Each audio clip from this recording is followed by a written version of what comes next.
The Descendants of Ham. The sons of Ham. Kush. Mizraim. Put. Kush. It sounds like a guy that you go to get that sweet Kush. Like, what do you call that guy? Kush. Okay. And Canaan. And Canaan, he's the one that the names are taken out. The name Canaanites are taken from. Because that's what Ham's descendants are called, the Canaanites, not the Hamites. It sounds like John Ham went back into the past and founded a nation, Hamites. And it's just, modern day, we just see John Ham's picture, like, carved into, like, pottery. Who the fuck is John Ham? You know who John Ham is? Okay, well, let's just continue. Who is he?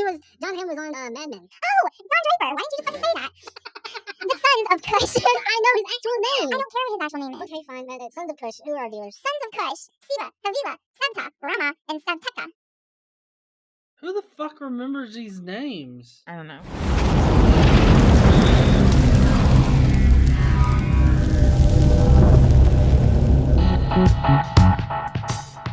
Hello, heathens, and welcome to the Daily Bible Podcast with your hosts, Godless Engineer and Caitlin. Now, let's get into the Bible. All right. Hello, everybody. My name is the Godless Engineer, or John Gleason, however you want to refer to me. Others just say, hey, dumbass, or Godless Morineer, if I remember correctly. So Somebody said that? Yeah. Morineer? I guess he was trying to smash together moron and engineer, but of course, like a moron, he failed. I don't know. I think it's kind of clever. Hi, y'all. Hey, guys. This is KC here, of course, my other host, the other sort of owner of Godless Engineer as well. So we are both Godless Engineer, I guess. And today we're going on with day 4, and isn't that like about Babel or something? Like, yeah, we're gonna learn to speak in Babel. Yeah, we're gonna learn to speak in Babel. So the last time we talked about Noah and the flood, and where we left off is Shem, Ham, and Jerry were told to, multiply and fill the earth, right? Lots of fucking. That's what that means. Lots of fucking. With women that came from we don't know where. Apparently they had wives on the ship, but it's still or ark. Fuck, I keep calling it a ship. I don't know what it is. Ship, ark, just a big box with a whole bunch of dangerous animals on it. That too. So, and then we talked about God's covenant and the human condition and how we're sinners from birth or from the womb and whatever, we're sinners forever. You got to figure shit escalated pretty quick when, because God was like, oh, here's my covenant, here's a rainbow. And then the next covenant he makes is like, here, cut off part of your dick. I mean, it escalates rather quickly. Like God's like, I'm fed up with your shit, motherfuckers. This is gonna be later in another day, but I'm just saying, like thinking about his covenants. I mean, he went from just here's a rainbow, and then just self-mutilation. Yeah, but this time we're gonna talk about how Shem, Ham, and Japheth, or we lovingly refer to him as Jerry, how they multiplied and spread throughout the earth. We're going to talk about that, the dispersion of the human family. We're going to talk about the city of Babel, and how that all works out, and the beginning of nations. And then we're going to get into the descendants from Shem to Abram. And Abram, if you don't know, becomes better known as Abraham. And Abraham, God, Abraham is the man. That's where we get all of this shit, Abraham. So we're going to talk about that. And then we're going to talk just a little bit about Job. We know it's a whole other book, but according to some Christians, Job belongs in here. His lineage belongs in here with the ancient people, even though there is no evidence of that at all. So anyway, that's a little summary of what we're going to get into today. All right. So what do we have up first? So we left off with what was it? Ham, and Jerry. Right. Ham looked a little too long at Noah's ass, and then Dick. Dick. Yeah. Ass, Dick. I mean, it probably got hard off of either one. Let's be honest. What is that? 3.5 minutes? 3.5 minutes. 3.5 minutes. There we go. So, Noah cursed him, and now he's sullen and he's sulking out there into the wastes of nothingness, and apparently he's also a slave. That was actually a question that was requested on the page recently, was to talk about slavery as far as the curse of Ham goes. Oh, okay. And I actually answered him on the page, but just for you guys to know, when he cursed Ham, he said, "You will be a slave of your two brothers," and like that's supposed to be indicative of different populations of, well, at this point, Jews. And so basically he branded Ham as being the slave to all of them. So it kind of sets forth the whole idea of slavery early on in the Bible, in Genesis with Noah. Um, the whole idea of people subjugating others and it being okay was normalized right there at that part in the Noah story. Yes, it was. So fun fact, slavery in the Bible, Genesis, you can tell Ham to shove it up his keister. Well, it was Canaan technically. Technically, he cursed Ham by cursing Canaan, which was Ham's son. Well, yeah, because Ham took over the Canaan region. Well, it was called Canaan because he didn't take over the Canaan region. His son was Canaan. It was named after his son. But his son's name was Ham. No. Ham's son's name was Canaan. Oh, okay. I'm a little slow on the uptake, people. Let's just move past that. Okay. So in the devotional section, we're not going by the King James Bible. We're reading this book called The Daily Bible in chronological order, 365 daily readings with devotional insights. So each section starts with a devotional insight. Today is no different. And this one is about the dispersion of the human family. So it talks a little bit about Noah's sin and the sins of his son Ham. It shows mankind's decadence as it focuses upon the now regenerating human family. Okay, so it talks a lot about that. We're near 2,000 years into. By the time we get through this into Abraham, we're about 2,000 years into mankind from Adam. Okay. And so I guess at this point, like the Britney Spears of the day is really popular. I don't know. Okay. But it's interesting because all of the descendants, they come up with these grand plans and they're prideful and, they're defiant and they're self-assertive and they rebel against God. And God's pissed and he is determined to remind mankind once again of their limitations. Oh, fuck. Well, it can't be flood waters. What was it going to be?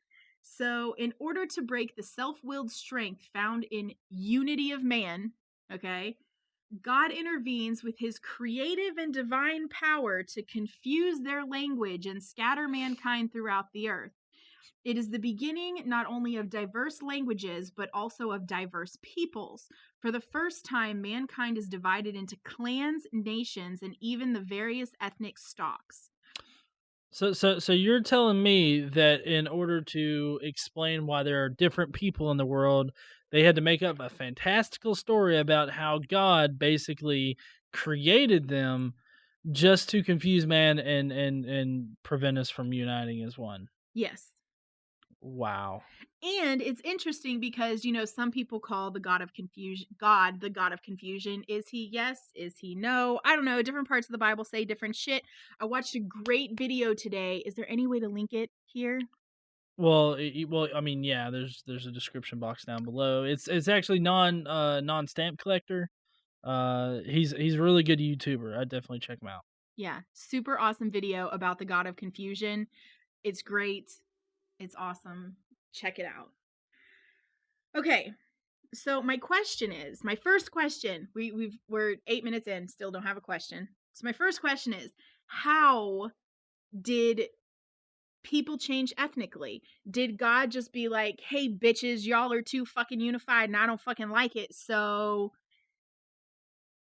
be black? And like some people were black. be black. That's like okay, so let me get it. So like God starts out this whole endeavor with abracadabra and he poofs everything, because the literal translation or the definition of abracadabra is to create something out of nothing. That's why it's used in magic. Okay. And so not only does he abracadabra that, but he also just poof and like I guess maybe throws coal dust on people and that turns them black, or I don't know. Maybe he shits them out at some point. That's why they're brown. More Goatsian. Yeah, that would make sense. We made it 9 minutes without Goatsy. Hashtag Goatsy. So anyway, I guess there are scientific explanations for how we have genetic diversity in different ethnicities and how these things happen. There are also explanations in Christianity of how these things happen. But I guess it probably didn't just happen with God being pissed and saying, all right, you people are going to have the slanty eyes and the yellowish skin. You people are going to be red and wear feathers and shit. And you people are going to be black and not wear nothing. And like, I mean, come on, like that totes did not happen. Like, well, to interject some science into this supernatural book here, which I know that we normally have a rule against on supernatural TV shows and whatnot here in the house about interjecting science and logic and shit. But yes, don't fuck with my ghosty shows with your logic. Just don't do it. I'm telling you, if you're in a Spanish castle, they're not gonna fucking speak to you in English. You don't know. Maybe there's a universal translator. Star Trek had it going on. You don't know. They don't have them for ghosts, though. You don't know. Science. All right, so the science of it is, human racial diversity is just a result of people in different geographic areas intermarrying and being exposed to a number of different things and just adapting slowly to their environments. I mean, it's evolution, it's natural selection. They have random mutations that allow them to survive better in the environment, and that causes other changes. So it's just kind of like a domino effect. Another thing is that like isolation of different population groups can cause different things, different characteristics and traits, and also there's inbreeding and whatnot. Kind of like in Kentucky with those blue motherfuckers. Yes, the Kentucky blue people are fantastic, but they're real. They're not fantastical. They're real. But there's a reason why they are the way that they are, or were. They don't exist anymore. But no, that's because they quit fucking each other. Yeah. They have genetic diversity, which fixed the whole problem to begin with. So they just stopped becoming Smurfs? Well, they didn't just stop overnight, but in time, yes, they stopped. This is magical shit. They went poof and they were normal again. Okay, they prayed to God. It's like, please take this blue color away. No, that's not how it worked. Hey, do you think that maybe a teenage girl came home one day and was just like, I know you've been with them Kentucky blue people, and she just had the blue shit all around her mouth. It's like, no, I ain't. It's not fucking paint. It's their skin. For fuck's sake. Okay, let's move on. So, are you done with the science? She could suck chrome off of a bumper. She can definitely suck the blue pigment out of the boy's skin. It's not pigment. It's to do with a chemical in their blood. And I can't remember what it's called right now. Are you done with science? Because this is some serious crazy quote-unquote science. Let's go. Okay, so in Christianity, I'm gonna explain the fun stuff. So in Christianity, they believe, and not all, I'm going to say not all, but Christianity in general explains that modern genetics show that following a breakup of a population, like what happened in Babel, which we're going to talk about here in just a minute, variations in skin color, for example, and other variations in how people look can develop in just a few generations. I don't know how genetics shows that because I've never seen genetics show anything like that. But, that's neither here nor there.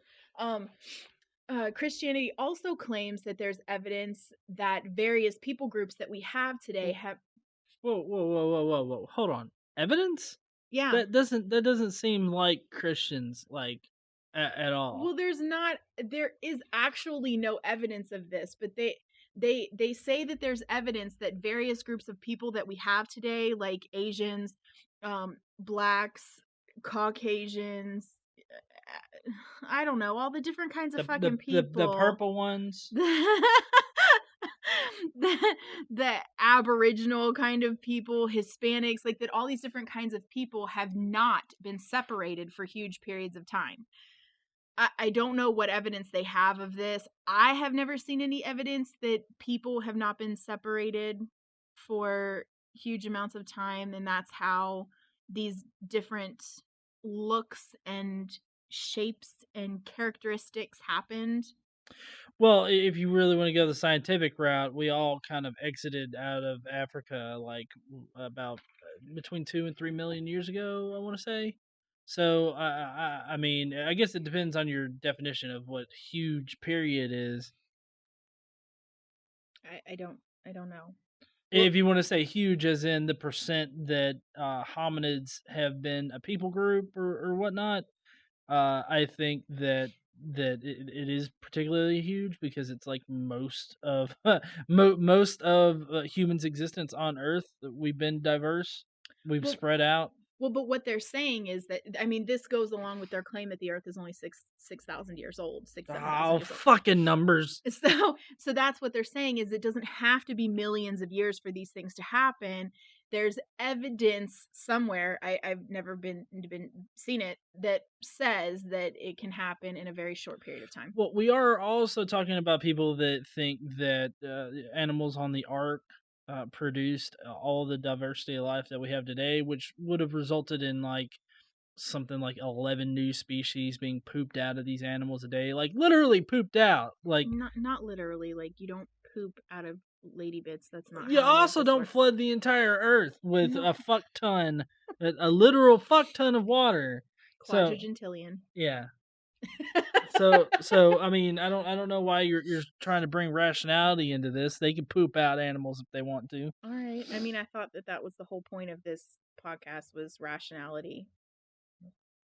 Well, we kind of fucked that, didn't we? I guess so. Yeah, probably within the first minute of the first episode. The first time you mentioned butt fucking, it totally it totally discredited your entire podcast here. I can't believe I'm listening to butt fucking on here. Okay. So another tactic that Christians use is they talk about Acts chapter 17 verse 26, which claims that there is only one race, and that's the human race, and that scripture says that scripture groups people by tribes or nationality. And it essentially says that there is no such thing as race. No such thing as race. There are people groups that have different defining qualities. So races aren't a thing. I really disagree. I mean, when you have a people group that all have the same characteristics, all the same kind of traits and whatnot, I mean that's a race. That's the textbook definition of a race. They're saying that's a nationality, that there's only Acts says it. It's in the Bible. There is one race, the human race, which is interesting because they treat other races like garbage. So I don't understand. Well, it's just the ones they treat like garbage are the Canaan fucks. It's like, oh look, you're a round eye. you get treated like shit. Oh, you're yellow. You get treated like shit. You don't look like me, you're from Canaan. You get treated like shit. Actually, we're going to see that where the Canaanites settled here, and Christians are real tight with them motherfuckers. So that's another thing that we're going to get to. And you know, it's interesting when they talk about people groups that have different defining qualities. Another argument that they make is the defining qualities aren't actually different. So that's another argument against having different races, because so let's use skin color for example. People of all different kinds have all different skin colors, right? According to them, everybody has melanin. Just some people have more melanin than others. So that's not a race. That's just a chemical in your body that creates different varying tones of skin. Well, right. So that's another argument that they say is there's only one race because it's not different. We're not different. Well, I would disagree because, I mean, it's all about genetics with the whole race deal. And like, for instance, African Americans, or black people in general, are more susceptible to sickle cell anemia, and that's a genetic thing. It's a genetic predisposition on the entire race. Really? And yeah. Okay. So I mean, that's an entire race that is affected with that, or that's more that's more afflicted by that particular disease because of their race. And like, at least I know, African Americans here usually have more muscle mass. Mm-hmm. That's where the whole that's where the whole racist joke of African Americans sinking kind of comes from, is because they just have more muscle mass, and that's because of the fact that when they were brought over here on the slave ship, you had to be strong and powerful. They pretty much artificially selected the kind of black people that would live here in America. Oh, because they'd be stronger to work the fields and shit. Well, they would, and so Okay. that's it's not necessarily, it's turned into a racist joke now, but I mean there's some science behind it as to why it's like that. Not to pigeonhole all black people in America into being the fit and can't swim type. I'm saying that it's a racist joke. Okay, hold on to your pants. I know it's gonna drop and shit out an SJW here in a second, but chill the fuck out. Well, so another example of this is eye shape. That what creates your eye shape is how much fat you have around your eyes, and that all people have fat around their eyes, so we're not different races. That's another argument. That makes total like, sense. Like Asian people who have narrow almond shaped eyes and like no eyelids is because they don't have fat. They have less fat around their eyes than other people who have like bigger, more defined eyes. I have to say, this is probably the most scientifically racist episode we will ever do. It's like we're using science to do racism. Come on, guys. No, but this is what Christians claim. This is what Christians claim, that we're only one race. We're only the human race, because the things that make us different are not actually different. They're the same thing. So they say there are no such thing as races at all, just the human race. Well, I think that's probably a much later, like I would even say a modern interpretation of it, because I mean you have people now that say that we're just one race and that's humans. I mean they go more at a scientific level for it. Just basically saying that we're all human, and that that there should be no color to differentiate us. But I mean, humans throughout time have found various ways to differentiate each other and to create these people groups, because I mean that's one thing that we have just naturally kind of gravitated towards, and that's having our group, sticking with the in group, and persecuting those outside of that in group, like the Jews. Yes, the Jews. fucking race Jews. Okay, so where this comes from is Acts 17:26, which I said before, but the verse is actually, "And hath made of one blood all nations of men for to dwell on the face of the earth, and hath determined at times before appointed, and the bounds of their habitation." Yeah, so basically they all come from Adam. There's only one race, and God separated out the nations because apparently God and fucking regular natural processes are indistinguishable from each other. So of course you got to go with fucking God. Yeah. So. All right. So are we ready? Like that was all about the devotional. So are we ready to get into Genesis chapter 11? Yes. Okay, so Genesis chapter 11 starts out with the commonness of mankind.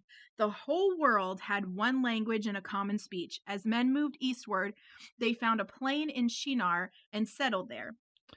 Okay, you would think that they would find archaeological evidence for this shit, right? Like you would expect some kind of weird common language to be found in like Central America, as well as in Asia, and also in like the steppes of like Russia and other Asian places, right? You would expect to see a common language spread all over the face of the earth if this were the case, but you don't.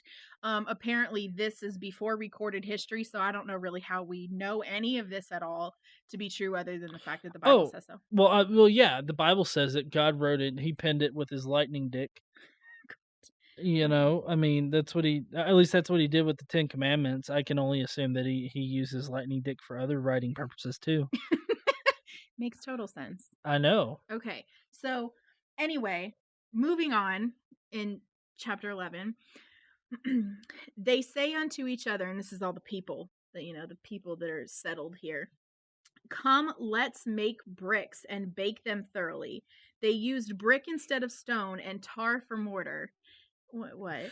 I can only imagine them like making bricks of fucking like weed. Like let's make bricks of brownies full of weed. I don't know why that popped into my head, but I just imagine them being like, this is some good special pop brownies. We're making bricks of it, motherfuckers. Well, so they said, come, let us build ourselves a city with a tower that reaches to the heavens, so that we may make a name for ourselves and not be scattered over the face of the whole earth. So my question is, what would make them think like this? Basically, they're going to build a tower so that they don't get scattered all over the earth. To me, that's like saying, hey, let's order pizza for dinner so aliens don't come and abduct us. They're not related at all. Why would a tower prevent people from being scattered over the earth? Well, I think this has something to do with like flat earth theory. Because, if you had a flat earth and you did build a tower as tall as you could that reached the quote unquote heavens or the firmament, then wherever you are on earth you would be able to see the tower, and then everybody would know that is like a central congregation. I think it's about being unified. And so like if you're traveling in fucking East LA, you could just look up at the skyline and be like, oh fuck yeah, there's the Tower of Babel. I better start heading home. I'll be there in 50 years. Kind of deal. Well, I mean, it does say make a name for ourselves and not be scattered over the face of the earth. So, I mean, I can buy into flat earth theory. That would be the face of the earth, right? Well, right. It also makes sense because if they build a tower big enough on a flat earth, you would be able to see all four corners of the earth. That's true. Right? You would be able to see it. You would be able to see the earth as God sees it, right? From the heavens. And on a spherical earth, you would never be able to build something so tall that the other side of the world could see. Right. And so therefore they would still be divided. So it only makes sense if you're on a flat earth and the Tower of Babel is meant to be like a beacon for everybody around the world to see and have that as like a common meeting place that unifies humankind. Right. So there you go. Boom. Get fucked. Drop mic. So if we continue on, it's interesting because God gets pissed about this. He gets real pissed. So in Genesis 11, 5-7, the Lord came down to see the city and the tower the men were building. The Lord said, if as one people speaking the same language they have begun to do this, then nothing they plan to do will be impossible for them. Come, let us go down and confuse their language so they will not understand each other. So basically, God's a big fucking man baby. Right? Because he's mad because he feels threatened. He feels threatened by the fact that the people are uniting, and he feels like there's nothing that they couldn't do as a united group of people. And so he's threatened. But here's the deal. Let us go down and confuse their language so they will not understand each other. Is he a motherfucking troll? Is God like the first troll in existence? Well, I mean, considering that he put the tree of knowledge directly in the path of fucking Eve, right? It was like, hey, don't eat this fruit, and also don't listen to that snake over there. He's gonna talk to you, and not give them like the whole ability to discern right from wrong to begin with. They had to eat the apple in order to know it was wrong to eat the apple. Right. Like, I think that that's the first troll act right there. This is just continuing his trollish behavior. Well, I don't know who he's talking to when he says, "Come, let us go down and confuse their language. Let us go down." I don't know who's going down with them. Also, so far as we know, like I said in the very first episode, we have no indication that God has ever come to Earth as a person. So that I find that interesting. But I don't know. It kind of comes off like, hey, hold my beer and watch this. Like, that's how it comes off to me. It just seems so absurd. Well, I mean, that was the proverbial, hey, hold my beer, I'm going to fuck with them, kind of thing. But as far as the whole let us go down there, I mean, what famous person doesn't have a posse with them, you know? I mean, I don't know. Angels? Would it be the angels? It could have been the angels. I don't know. I mean, he did create the angels. Maybe he's talking to the Holy Spirit and Jesus, and he's just not letting us in on the joke. The Illuminati Trinity. Oh yes, yeah. The Illuminati, the all-seeing eye, which is representative of God.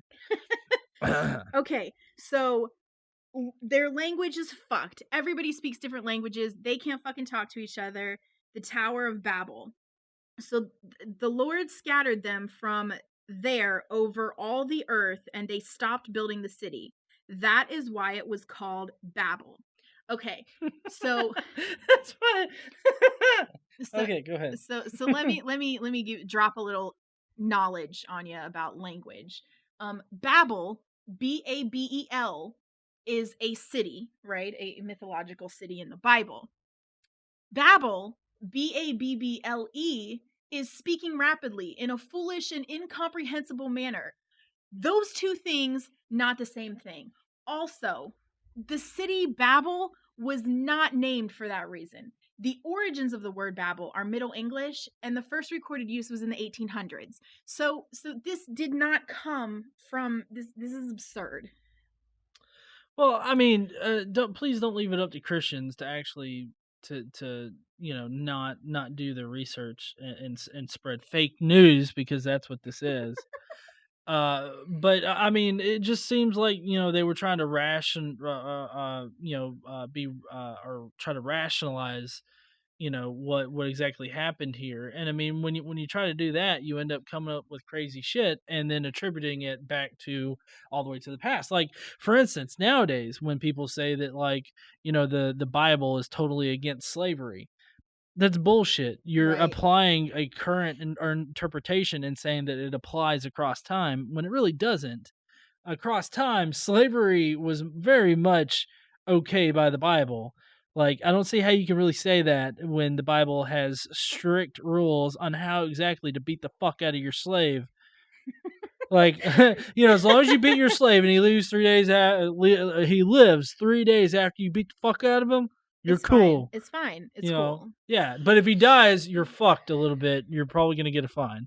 Right. Well, so honestly, I think where this comes from is the Hebrew word for confused sounds like Babel. It sounds like Babel. But the way that it's written here, and the way that Christians teach it, because I have heard this, I was taught it in school, that Babel was named because of the word Babel.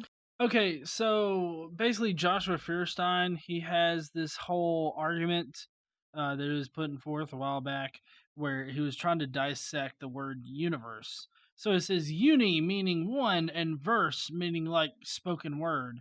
And that's like that's not how this works. Like, that's not how universe is broken down, like, at all etymologically. He literally just took whatever he thought the prefix and the suffix were of the word and meshed them together and just made bullshit up. I'm sorry, you just said his name and I got the stupid. That happens a lot. Yeah. So anyway, now that we've gone through that, we get through Babel, the Lord confused the language, and from there the Lord scattered them all over the whole face of the earth. Well, of course, because that's what Lord does. He does shit for no reason. Just to make things harder on us. Thanks God. Okay, so are you ready to talk about the beginning of nations? Sure, why not? So basically, this whole thing begins with Shem, Ham, and Jerry. And that's 3 generations before the Great Division at Babel. Okay, so we're actually going to go back a chapter. We just talked about Genesis chapter 11. We're going to go back a chapter to Genesis 10. I don't know why the book does it in this order, but I guess it feels like it's necessary. Now, if you don't know, Genesis chapter 10 goes through the nations from Noah's sons, and has the descendants of Japheth, or as we lovingly call him, Jerry, the descendants of Ham, and the descendants of Shem. So it's really interesting. But here are the key things you need to know about the descendants. Japheth's son, Javan, we'll go with that. That's what it looks like. They spread north into the coastal areas of the Caspian, Black, and Mediterranean seas. So Jerry's family heads north. All right. They have the least contact with the theocratic concerns of the Hebrew people. So they're the people that are the most separated out from the rest of the people. Basically, they're hermits of the world. I got it. I get it. Okay. Hermits are kind of dicks, though. Just saying. Now, the descendants of Ham develop early, and they're the founders of the first empires.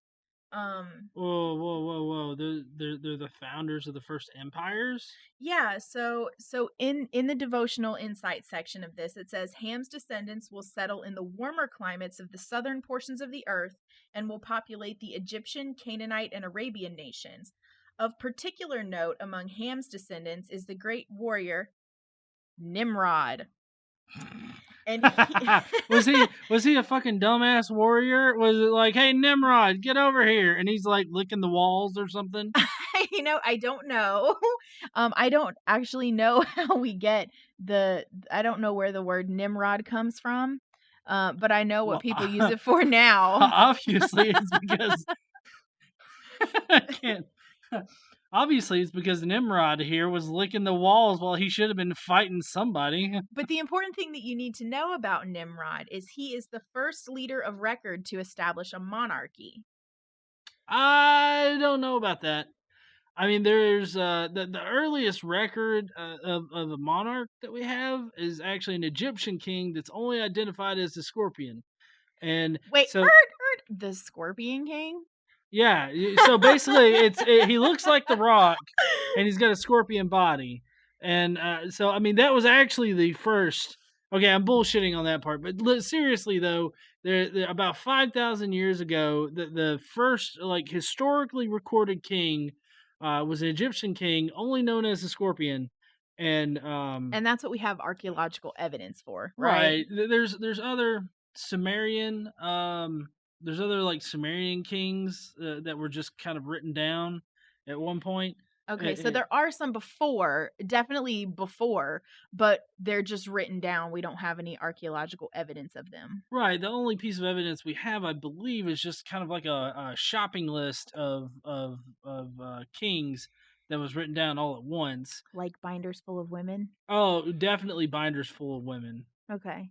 Except kings. I don't know how many women listen to this podcast, but I'm just saying, if the Scorpion King that lived 5,000 years ago looked like the Rock, I want to be born during that time. Hey, if you are a woman listening or watching the podcast right now, please comment down below with your favorite Bible woman.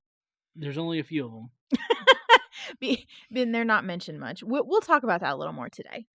So anyway, that's Ham, which is interesting too because Ham's family was cursed, remember? Because, saw Noah naked, right? Yeah.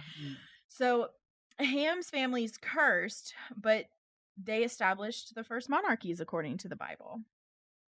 Well, I mean, history's going to disagree, but I mean, what does history know other than, facts and reality? Well, it was Nimrod who established Babylon from the city of Babel. leave it to fucking Nimrod to establish Babylon out of Babel. It's like, hey, how are we gonna do this? And he's like over there licking the wall. And, I don't know, but the schnozberries taste like schnozberries. I had a dog that did that once. He would just stare at the wall for hours on end, and then he say his name and he pees a little. He gets scared because it's like, oh shit, the teacher called on me. Oh fuck. That sounds like a weird dog. He was. Okay. He would stand there for hours and not do anything, and he would just blink. Yeah.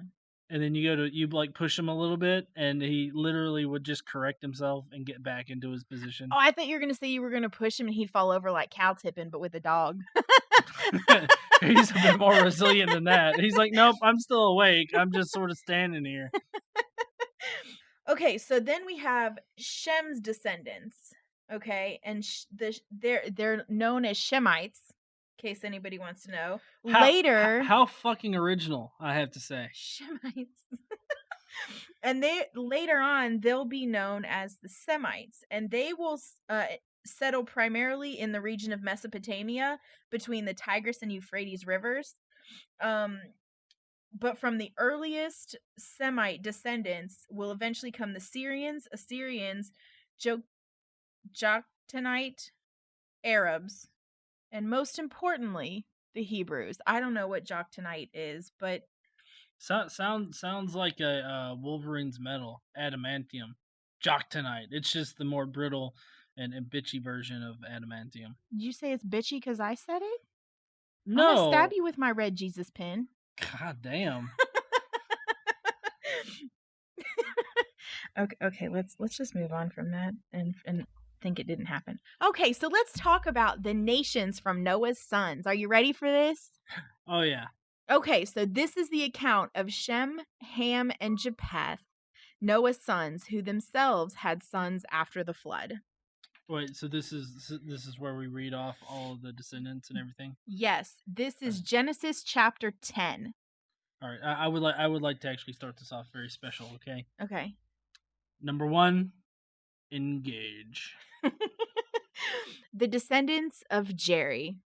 The sons of Japheth, Gomer, Magog, Madai, Javan, Tubal, Meshech, and Tiras. The sons of Gomer, Ashkenaz, Riphath, and Togarmah. The sons of Javan, Elisha, Tarshish, and the Kittim and the Rodanim.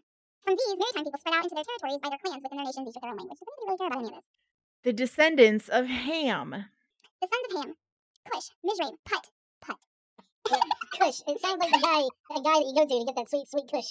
Like, what do you call that guy? Kush. Okay. And Canaan. And Canaan, he's the one that the names are taken out. The name Canaanites is taken from. Because that's what Ham's descendants are called, the Canaanites, not the Hamites. It sounds like John Ham went back into the past and founded a nation, Hamites. And it's just, modern day, we just see John Ham's picture, like, carved into, like, pottery. Who the fuck is John Ham? You know who John Ham is? Okay, well, let's just continue. Who is he? John Ham was on Mad Men. Oh, Don Draper. Why didn't you just fucking say that? The sons of Kush. I know his actual name. I don't care what his actual name is. Okay, fine. Sons of Kush. Who are our dealers? Sons of Kush. Siva, Havila, Sabta, Rama, and Sabteka. Who the fuck remembers these names? I don't know. Sheba and Dedan. You think these guys were like, oh fuck, I don't remember what Jerry's niece's name was. Oh, just make up something. It'll be okay. Nobody will know. Okay, so let's slow this down for a minute. Because this is important. Kush was the father of Nimrod. Yes. No wonder. Leave it to the pot king of the ancient world to have Nimrod, the kid who from an early age licked walls instead of being the ass of his enemies. Alright, so anyway, let's go through Nimrod's descendants. You ready? The first centers of his kingdom were Babylon, Erech, Akkad, and Calneh in Shinar. From that land he went to Assyria, where he built Nineveh, Rehoboth, Kala. Between Nineveh and Kala, that is the great city. I'm really glad this is going to go fast. Nobody's going to know we're saying anything. Alright, Mizraim was the father of the Luddites, Anamites, Lehabites, Naphtalites, Pathrusites. That sounds like a disease. Caslusites. From whom the Palestinians came, and Caphtorites. Canaan was the father of Sidon, his firstborn, and of the Hittites. Now you're lying. Jebusites. It sounds like somebody was making fun of Jesus.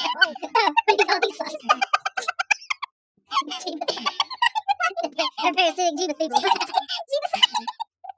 Then you have Amorites, Girgashites, Hivites, Archites, Sinites, Arvadites, Zemarites, and Hamathites. These aren't real people. Okay, I'm just saying right now.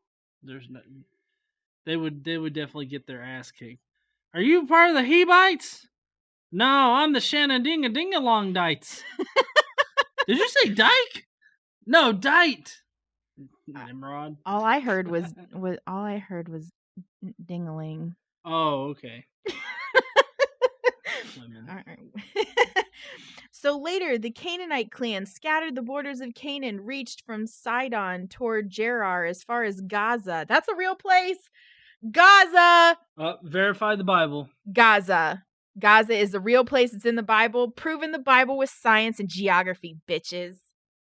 Okay, so that's the end of these people. That's the end of Ham. Oh fuck.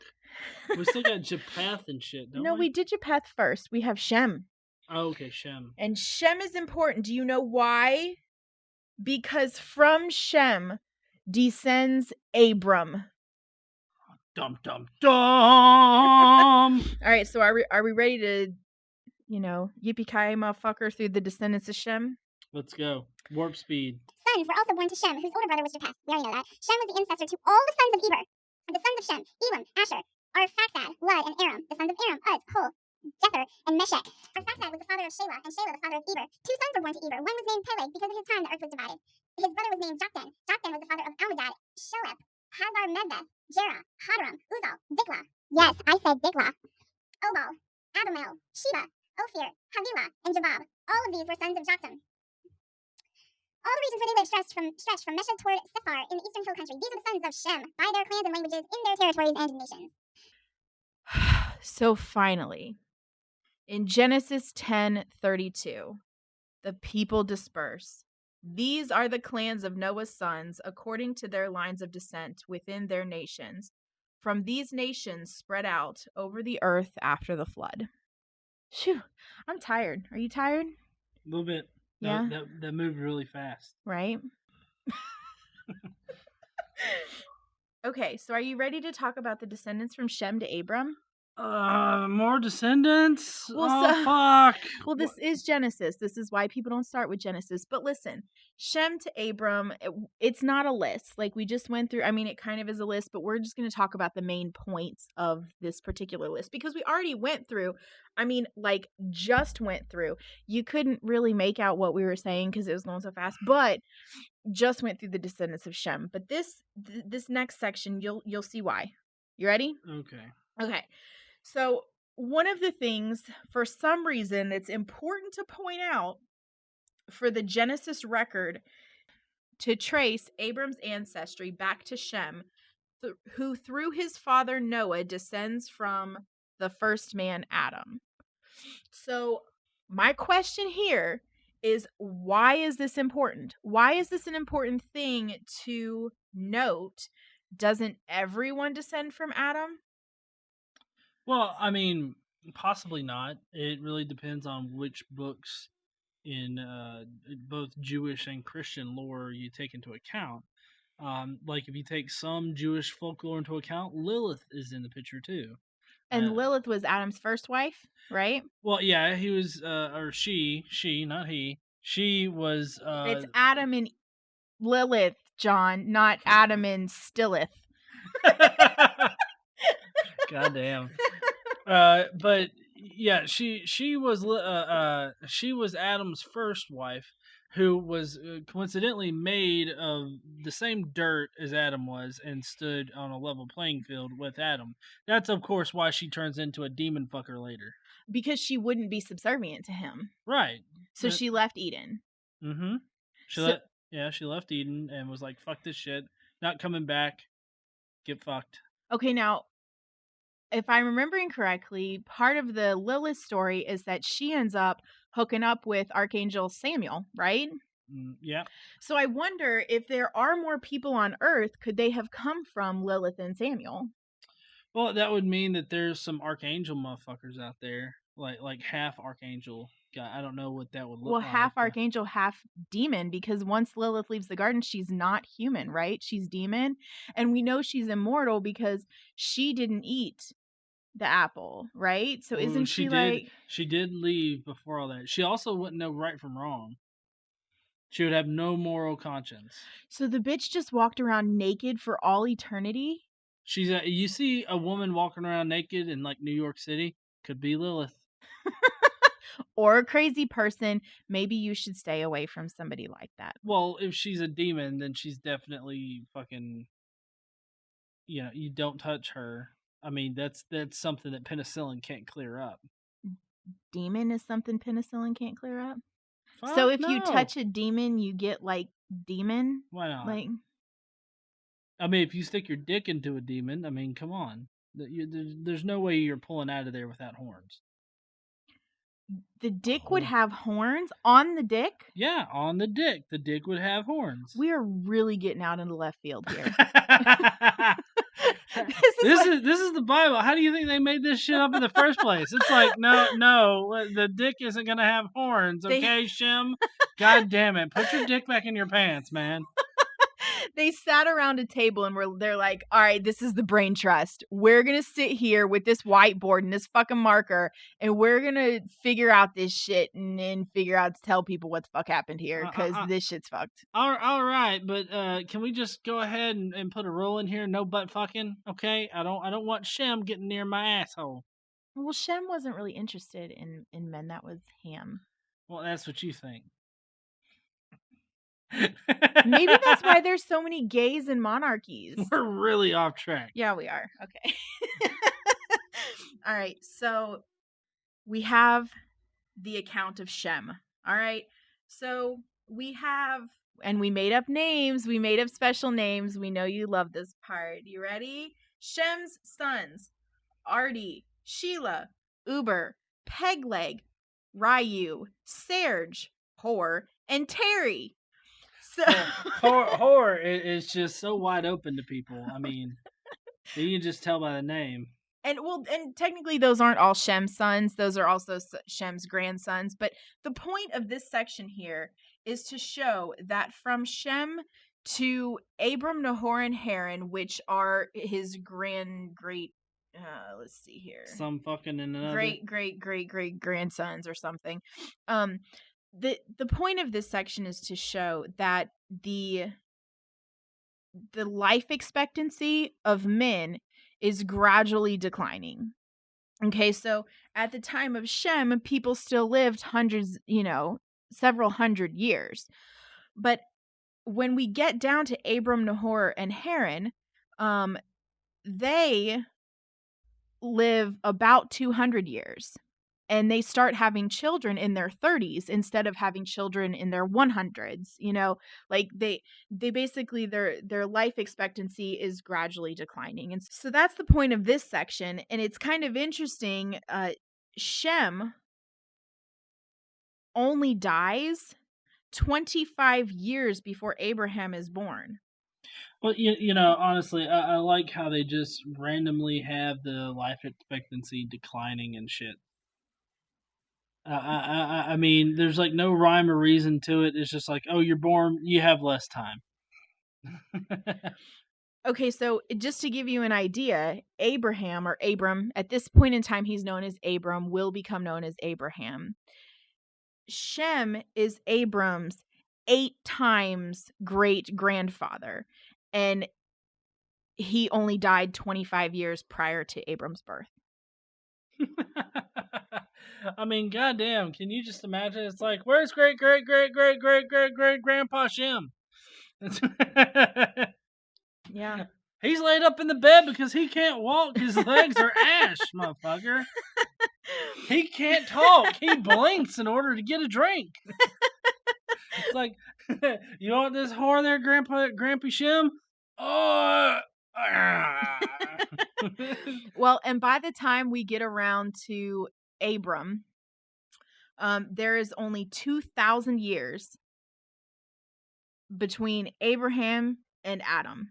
So that's a 2,000-year period. But there's so few links between Adam and Abraham because of the longevity of life. But like we talked about before, I think in the first episode, day 1, when they ate the apple, or maybe that was day 2. I can't remember.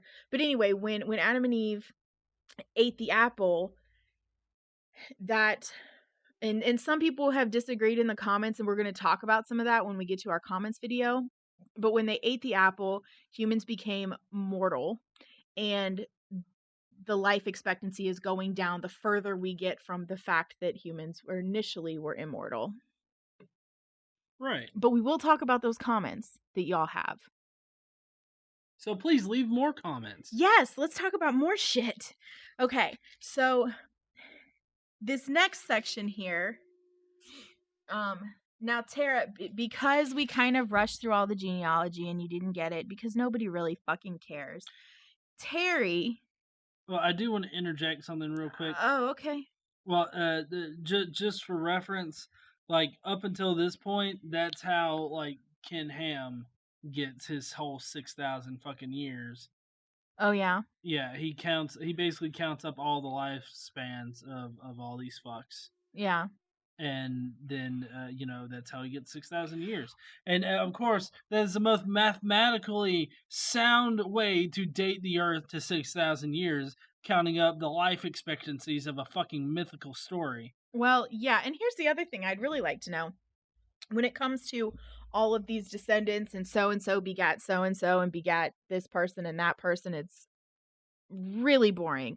But the one thing I want to know is, where are the records of this? There wasn't a census. Like how do we know this? Just because God says so? Like we have no, I mean, this right here is no different than listing off characters in any other fictional book.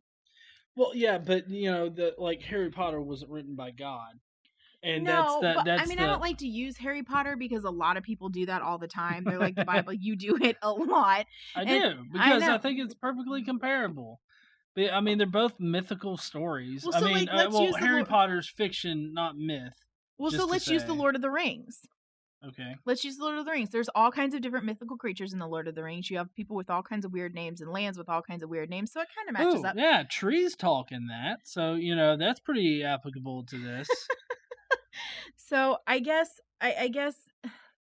there's no census. There's nothing like that. How do we know that this, why do Christians not question these things? Because how do they just know? God wrote it with his lightning dick. But he took out his lightning dick pen and was like, "Here you go, fellas." It was a drunken night. Oh, okay. Right? Yeah. I mean, it was before the Sabbath, and so he's just like, "Fuck all you. Look, I'm gonna write down your history right now.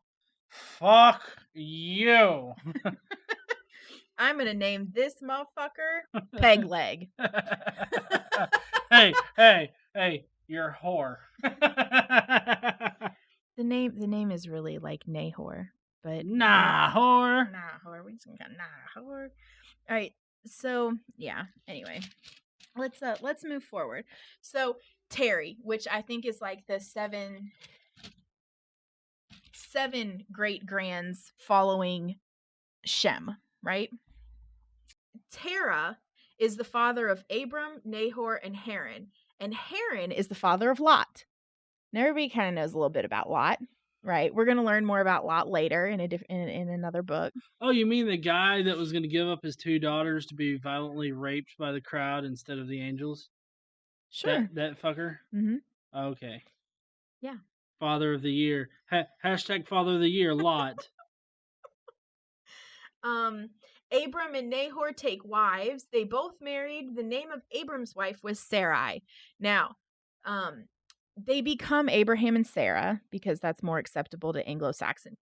The important thing about Sarah is that she's barren.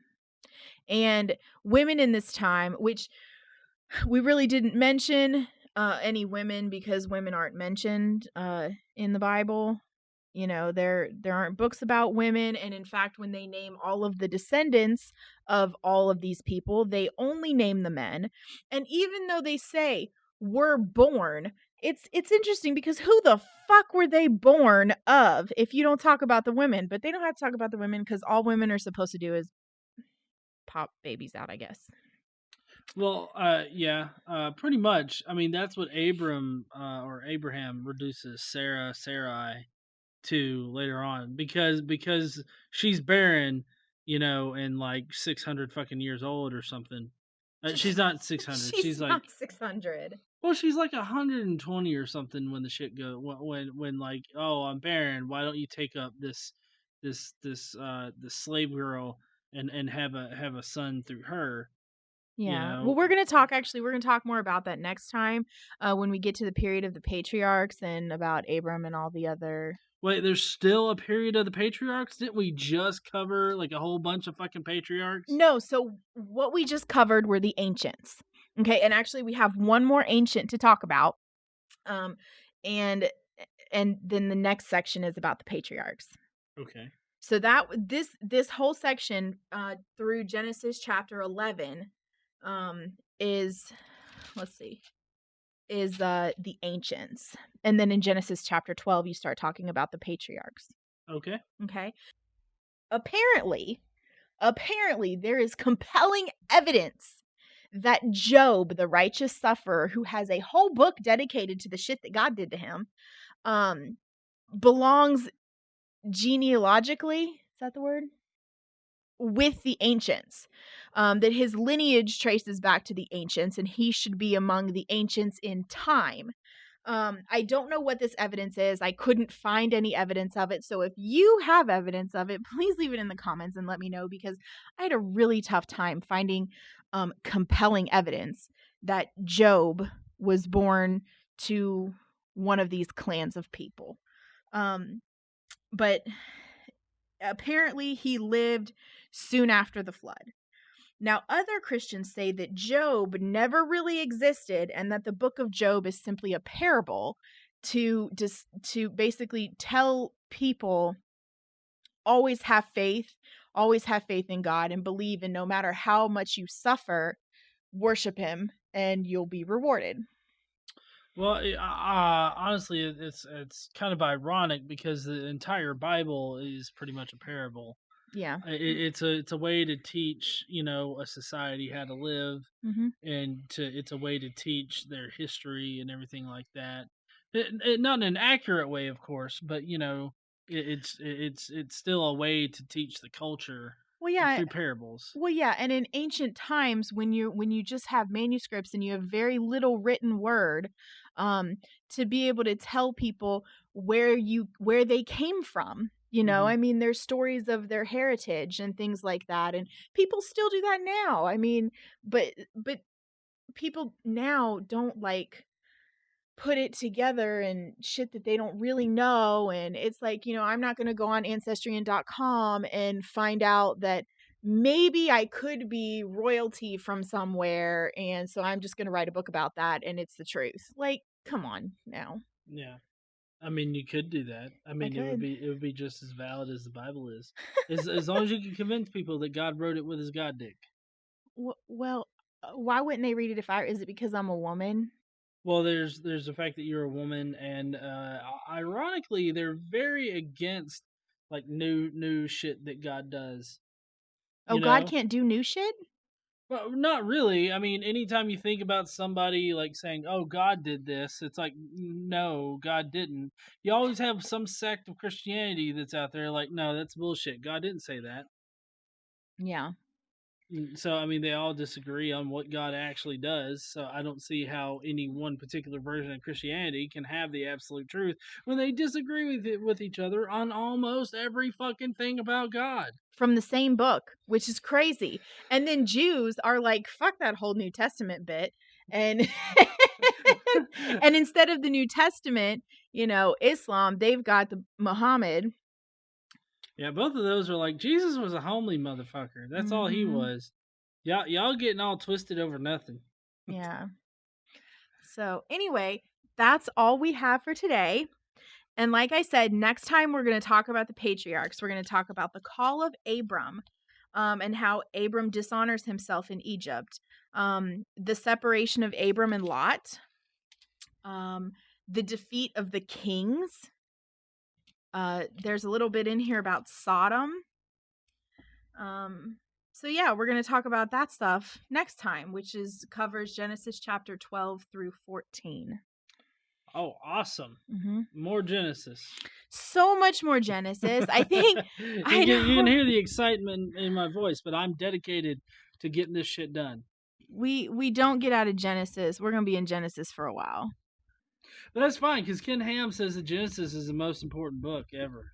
We're going to be in Genesis. Genesis has 50 chapters and goes to January 22nd. We're currently on January 4th.